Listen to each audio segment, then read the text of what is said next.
All right, so Monday marked 500 days to the start of the 2026 World Cup in Canada, the United States, and Mexico. And here's the voice of soccer on TSN, Luke Wileman, to chat a little bit about the lead up to that event. First of all, great to see you, my friend. It's been a while. How are you doing? Yeah, thanks for having me. All good. I mean, 500 days seems like it's a long way away, but even when we came into 2025, and it's like, okay, the World Cup's next year. Yeah. Then it really seems like this thing's happening. It's exciting. And I think about the run up to Qatar 2022. And for expectations, there weren't super high expectations for our country. It was the second time we'd even been in the World Cup, obviously. It was just getting there felt like our victory.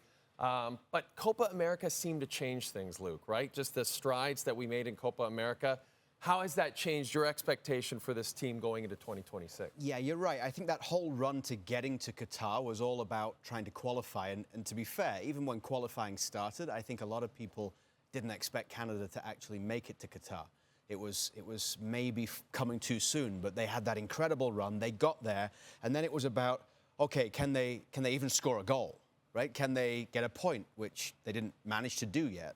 But even just being able to call that first goal they scored was like this historical moment, but a moment that needed to happen to move on to the next achievement. And although they didn't come anywhere close to getting out of the group, I think even though they had a change of manager and a change of direction with Herdman gone and Jesse Marsch coming in, it sort of set the table for, okay, these guys have had that experience. Now they can build moving forward to a different kind of tournament, Copa America, which obviously they were thrown in there with Argentina, and they had knockout games against some big South American countries.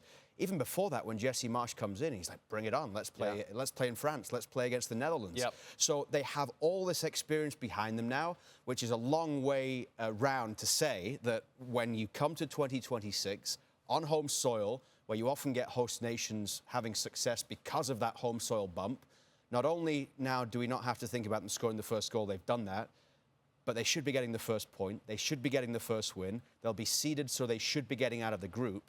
And if you can think about Canada after all this time getting out of the group on a home World Cup, wow, I think everyone would be happy with that. Oh, I think you're absolutely correct about that. And then you talk about the fact that we had one superstar in Alphonso Davies in 2022, and now other players are emerging. And I specifically want to ask you about Jonathan David and the season he's having with Lille. 18 goals in 31 club matches, but maybe even more importantly, those 5 goals in 7 Champions League matches. And that seems to have caught the attention of a lot of big clubs around the world. If he were to land with a Real Madrid or a Barcelona or a team like that, would that even make you more encouraged about Canada's chances in 2026? For sure. And I think, to be fair, even if you asked Jonathan David, he would say that he didn't hit the heights that he wanted to in 2022 in Qatar. Right. More so in Copa America, and that's why these Champions League performances are so important, because people are sitting up and taking notice. It's not just the fact he scored in Champions League. It's the teams he scored against and the places he scored. For a Canadian to go and score at Anfield on a Champions League night against Liverpool, which is one of the pinnacle moments in a player's career, to be able to go and play in a game like that and to have an impact, people are sitting up and taking notice. And you're right, there will be a big move for him. How big remains to be seen, because the last 2 years, every transfer window been talking about where's Jonathan David going now, which is the big club that's coming in. Is it the second sort of level of big club, or are we now looking at like one of the top clubs? Yeah. Remains to be seen. But for Jonathan David, he's already proven now that he can do it, and that Jesse Marsch can build around him going forward with this Canada team. And 500 days, I know it seems like a long time, but what do you see? We've got a lot of answers now. We've got players who are answering questions for us that we've had for years. Will we ever have players like this? Now we do. But what are the questions that are still surrounding this team as we head into 2026? I think big picture, it's Jesse Marsch, and he's done so well to get this team on his page so quickly. And having come in and get them to see the way, you talk to people from around the game and they couldn't believe how quickly he got the team playing in his way in Copa America to get results. And it's a very distinct style. So now, with another 18 months, 2 years to build onto that, what can that next evolution be? He's got them knowing how he wants to play. He's got them to a certain level. Can he now take them to that next level? When you talk about players, it's a case of can some of the younger players within the squad make a step up and go to some of these bigger clubs? We've heard Ismail Kone, who made the move from Montreal to England and then to Marseille, hasn't quite adapted, and they're looking to send him somewhere else now because it hasn't worked. But all these players, are they going to be in a good club environment when it comes to the World Cup? Getting minutes, most importantly. Right. Doesn't matter if they're at a high level if they're not playing. Tajon Buchanan's another one. They need to be in form and getting minutes. And for me, probably one of the biggest questions about the 11 is who plays in goal. Because Dane St. Clair, Maxime Crépeau are having a real battle for it right now. Crépeau was unbelievable during Copa America, but that's certainly one to watch moving forward, and that goalkeeper position isn't a lock right now.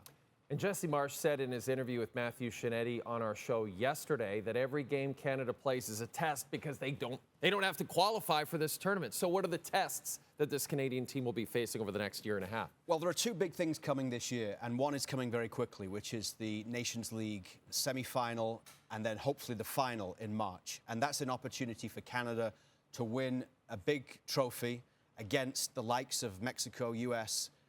Then you've got the Gold Cup this coming summer, which might not be the top squad that Jesse Marsch would bring, but it gives some of these other players an opportunity to play in matches that really matter, with a tournament, a trophy on the line, right. And that gives some of maybe the players outside that first 11 the opportunity to get that experience going to the World Cup. So that's just as important.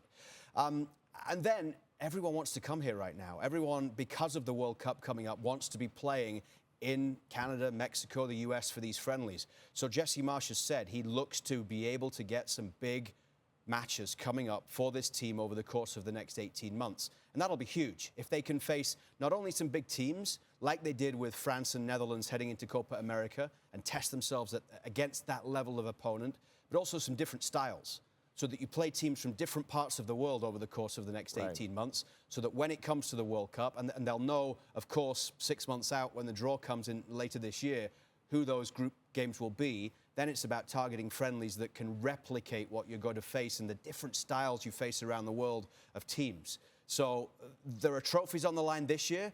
There are also big friendlies that are not just, throwaway games over the course of the next 18 months. And yes, they don't have that qualifying, which takes a little bit away, right. But it gives you the opportunity to do other things. I mean, when Marsch set up those France-Netherlands friendlies, and they didn't go that well when they started, you were sort of like, oh, is this? But obviously it paid off beautifully in Copa. They were really ready for it. They'd faced some serious competition before Copa, so trust the coach, right? I mean, he'll know. I think the right person at the right time for the right group of players for this country.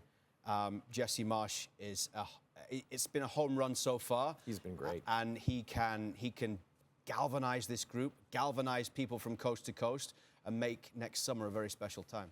He's my favorite American right now, Luke. He is. He's my favorite American. In 500 days, you're going to hear this man welcome everybody to BMO Field for Canada's first game. 499 days if you're watching on Tuesday morning. And I'm sure we're going to talk lots before then. But, Luke, thanks for coming in today. Really appreciate it. Thanks, Jay.